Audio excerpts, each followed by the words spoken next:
Hi, I'm Mrs. Nunez. I am your child's sixth grade math teacher, and welcome to Back to School Night. It's going to be a little bit different tonight because of the virtual learning that we've been doing, but I'm going to explain to you what's going on in our classroom, and we'll see how that's going. So right now I'm going to show you a little presentation I have and show you exactly what we're doing in class. Okay, so like I said, I'm Mrs. Nunez. We also have in the room Miss Aronowitz. She is a para, and she is really truly an asset to our class. So she's helpful, and we have 11 students this year. She's very helpful in keeping us organized and keeping the kids on track. Very good. This is my ninth year in the middle school. I am a certified math and special ed teacher. I went to get my special ed certification at Rutgers. Back in the day, I went to college and got my bachelor's in accounting. I was an accountant, went back and got my MBA, and then knew that I needed to be teaching. I had three small kids at the time. I went back to school and got my teaching certification. Miss Aronowitz, the kids call her Miss A. She is the paraprofessional in the room, and she also has two girls, and like myself, the both of us live in town, and we really have been working together for a long time. The supplies that you need, I'd like kids to have a binder or a section in a binder or notebook. Just have paper, something to write down. When we're doing problems, they can solve them on paper with a pencil, and also to keep a folder so that papers don't get lost. What we do every day is very routine. The kids come in, well, now they're signing in or into our Google Classroom. There'll be a do now that we start, or while I'm waiting to get some of the kids, sometimes they're a couple minutes late. We're still getting used to this whole system. We might do fact fluency where they're doing math, multiplication facts. Then we usually go over the homework. There hasn't been much homework this year, but when we get back into our routine, we'll be checking the homework. I will teach a lesson.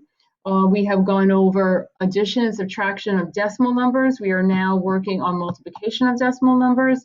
So we'll teach a little lesson. They do some classwork and independent practice, activities and projects. Activities consist of either quizzes, IXL, something on the computer that is related to the lesson that we just taught. And then at the end of the class, we just wrap it up and the kids know what we did, what we're doing the next day. Very routine, very consistent. Our class expectations are to be respectful at all times.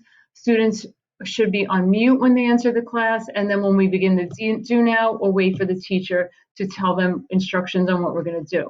It is encouraged that all the students leave their camera on during class. We get to know the kids, we get to know their voices, put a name with a voice, and they get to know each other. And that's very helpful. And students of expectation should submit all assignments, and please submit them on time. Class participation is also encouraged that they participate in class. Students may raise their hand if their picture is on. If not, they type in the chat box me and their name comes up and I know they want to participate. I will call on them, they unmute themselves and they share what their thoughts are. The participation is a big plus. Students get to know each other, they feel comfortable in class, they start to help each other. Participation, they repeat it, they talk about it, it retains in their brain. So it's really, participation is a big plus in the classroom.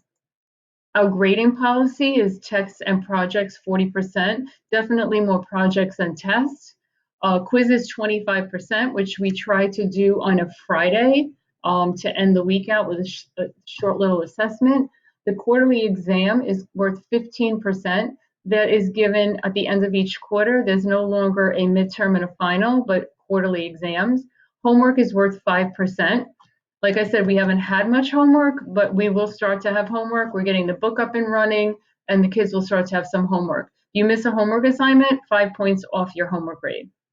Math applications is like a catch-all with do now, journals, classwork, facing math, any activities that we do in class that I decide, well, you know what, I think I'm going to grade that. So that goes into math applications. Try to use math applications to try to help the kids' grades. If it's not going as great as expected, it's not something that I would collect. Attaching work. This has been a little bit struggle this year with attaching work.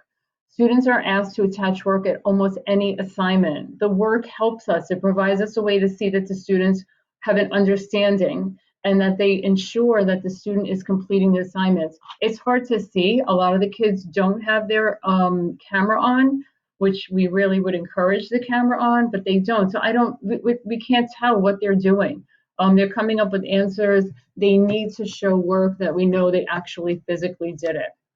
If you don't know how to attach work, that's been a little bit of a problem. Please come to office hours or send an email and we'll definitely get you so that you can attach the work. This year's textbook is Envision Math for the 6th grade. It is a consumable book. When we get back to school inside the classroom, the book will stay in the classroom and we could rip pages out and take them home. You only need to take that page. There are online resources, and they're very helpful with tutorials and additional skill building problems and computer little activities that the kids could do. Textbook is really a great thing this year. This is what we'll be doing: number sense, ratios and proportions, expressions and equations, geometry, and data analysis. So that should round out the year. Our additional resources, we have a subscription to IXL, to MobyMax. Both of those are math skill building websites. And I have a teacher page on OnCourse, and that will give you anything else above and beyond that you need. All the links to these things, and our homework is listed. Anything that's coming up, that's a good source of information to check out, not just mine, but all the teacher web pages. The kids to access OnCourse, that's where their grades are. They've been taking some assessments on OnCourse.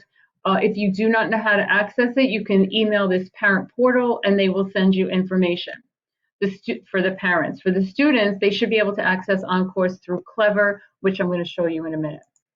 Okay, my office hours, if you have questions or comments, please contact me. That's my email address. I am on WebEx at 1:45 till at minimum 2:45. So if you cannot get on, please email me. I got both things going, and I will send you a direct link to WebEx. Okay, and that about rounds out the presentation. I want to just go in and show you a few things that you need to know. So let's start by going on to our Google Classroom. Okay, kids come in, they click on the Meet link, and they end up in our classroom. And as you can see, this is a stream. We're talking back and forth. Kids are talking back and forth. I'm posting things. I'm telling them things they need to know. The classwork, that's where you look for everything that we need to know every day. This is our clip for back to school night. Here we have a multiplication chart. We have office hours, and then we have a sign up sheet. Please click on the Google Sheets, sign yourself up, tell me what you need help with. That way I'm prepared, and then you could come to the office hours.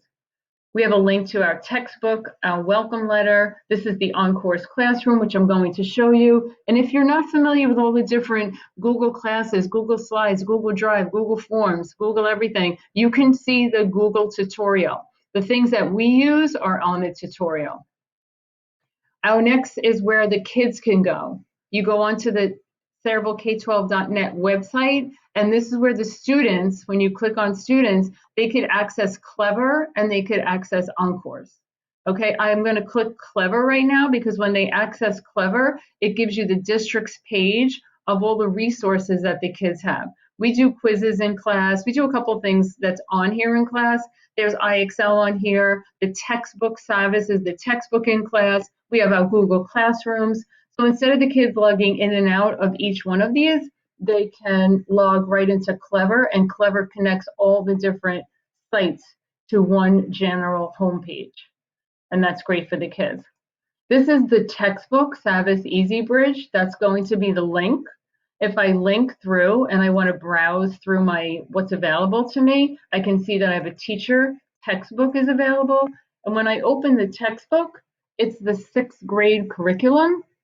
This is the teacher's edition I'm going to show you for a second, but you have the student edition. Over here, you have a drop-down menu with a table of contents. This tells you exactly where to go. Right now, we're working on positive rational numbers. I click on that topic, and within that topic, I said we're doing adding, subtracting, and multiplying decimal numbers. Within that topic, there are different activities to do. There are examples to do, key concept, vocabulary words, differentiation. If your child needs more help in certain areas than other kids, we can differentiate the lesson. So this is a great resource, okay? And it is not only is it in the consumable, but it's also in an ebook. Now I'm going to this homepage and I'm at the Sayreville Middle School homepage. If you want to access any of your child's teachers' web pages, you go to the quick links side over here and teacher websites. That's where you would access the teacher web pages. And I think we're back to my Google Classroom. I'm back to my Google Meet. I'm going to stop sharing with you now. And I want to thank you all for coming to Back to School Night. And I hope I hear from you. Have a great day. And if you need anything, please reach out by email or by coming to our office hours. I appreciate it. Thank you so much.